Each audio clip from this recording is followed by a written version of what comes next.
வணக்கம் நண்பர்களே, முக்கியமான டாப்பிக்கை இந்த பதிவில் பார்க்க போகிறோம்.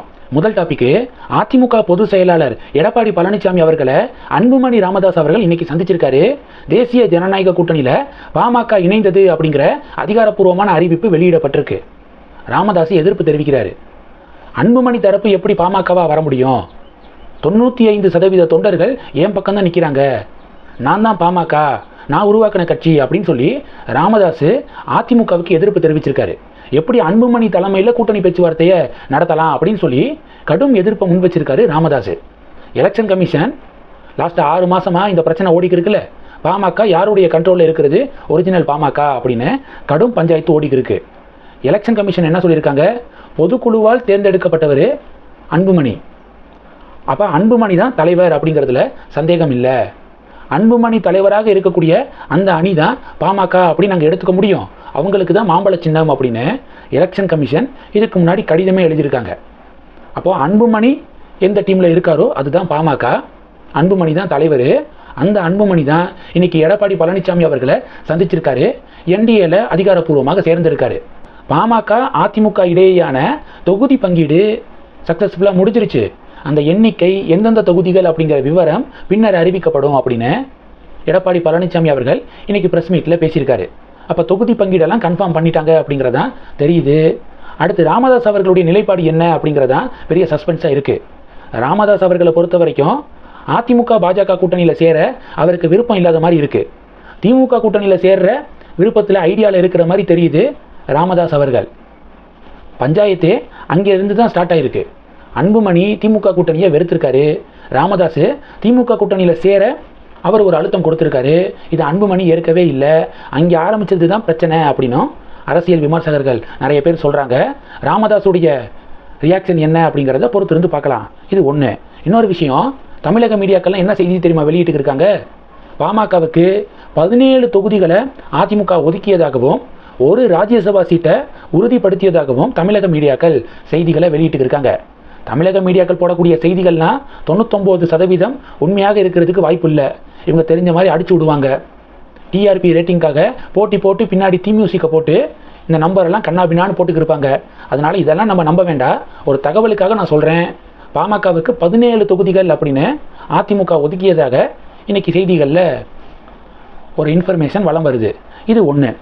டெல்லியில் இருந்தபடியே திமுக அரசாங்கத்தை மிக கடுமையாக விமர்சனம் பண்ணியிருக்காரு மலை. பின்னணி என்ன தெரியுமா, திருப்பூர் மாவட்டம் பெருமாநல்லூர் அருகே செல்வ முத்துக்குமரன் திருக்கோவில் இருக்கு.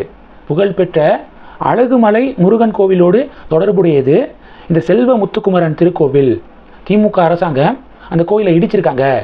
எதுக்காக இடிச்சிருக்காங்கன்னா, திருப்பரங்குன்றம் மலை உச்சியில் இருக்கக்கூடிய தீபத்தூணில் தீபம் ஏற்ற அனுமதி அப்படின்னு நேற்று உயர்நீதிமன்ற மதுரை கிளை உறுதிப்படுத்தினாங்கல்ல, இதன் எதிரொலியாக பழிவாங்கக்கூடிய நடவடிக்கையாக இப்படி பண்ணியிருக்காங்க. ஏன் திமுக அரசாங்கம் தொடர்ந்து இப்படி பண்ணிக்கிட்டே இருக்காங்க அப்படின்னு சொல்லி அண்ணாமலை ரொம்ப ஆக்ரோஷமாக சோசியல் மீடியாவில் வீடியோவோட எதிர்ப்பு தெரிவிச்சிருக்காரு திமுக அரசாங்கத்திற்கு.